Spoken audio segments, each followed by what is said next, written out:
This morning, Thanks, Senator. The House Intelligence Committee will hold its hearing with two of the Trump administration members involved in that Signal group chat. Let's bring in the ranking member of that committee, Democratic Congressman Jim Himes of Connecticut.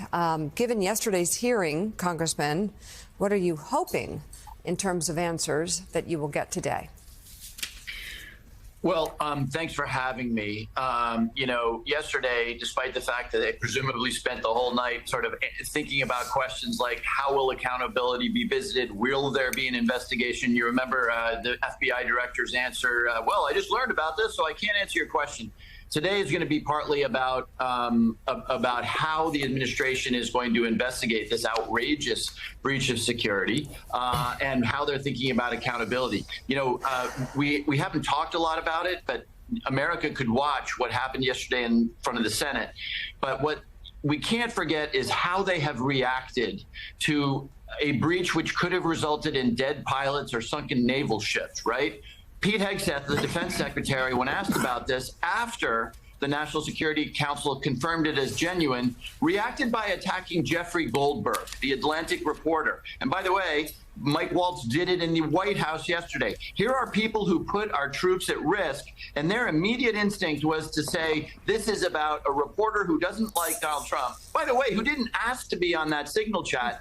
But, imagine what the millions of people who've been in the military see when they see that. They see, A, that had they done any of this stuff, they would have been marched off whatever base they were serving on and tossed out. And B, they got to think about these people that control their lives and their safeties and make life and death decisions. And rather than saying, boy, did we make a terrible mistake and we will spare no expense to find out how it happened and to make sure it never happens again, they said, oh, Jeffrey Goldberg doesn't like Donald Trump. That is not the answer of a serious person.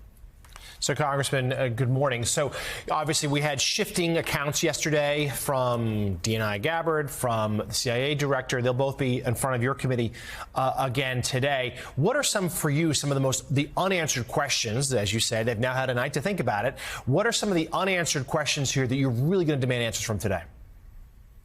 Well, a lot of those questions have to be directed at the defense secretary, right? In our purview is this interesting thing that Jeffrey Goldberg writes about, that the director of CIA may have put information up so sensitive that Goldberg didn't want to disclose it. Now, he's thinking about, I suppose, whatever he's going to do there. But, people need to remember a couple things. The defenders of this outrageous act are saying, well, they said it wasn't classified. Well, guess what? To be in violation of the Espionage Act, stuff doesn't need to be classified. By the way, if the information was time, targets, and weapons, if it wasn't classified, what were you thinking? Why wasn't it classified? So, there's still a lot of questions that need to be answered. None perhaps more important than the question of how seriously they're going to begin taking this so that they can learn from their colossal, potentially deadly mistake. Congressman, do you think you'll get an answer to the question of who put Jeffrey Goldberg on this list? Well, I'm not sure they know yet.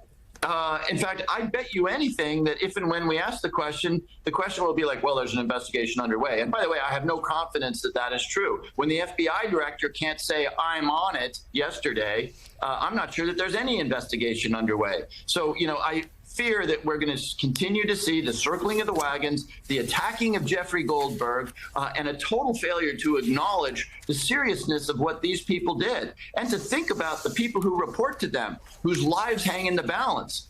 So we'll see. Ranking member of the House Intelligence Committee, Democratic Congressman Jim Himes of Connecticut, thank you very much for coming on this morning. We'll be watching today.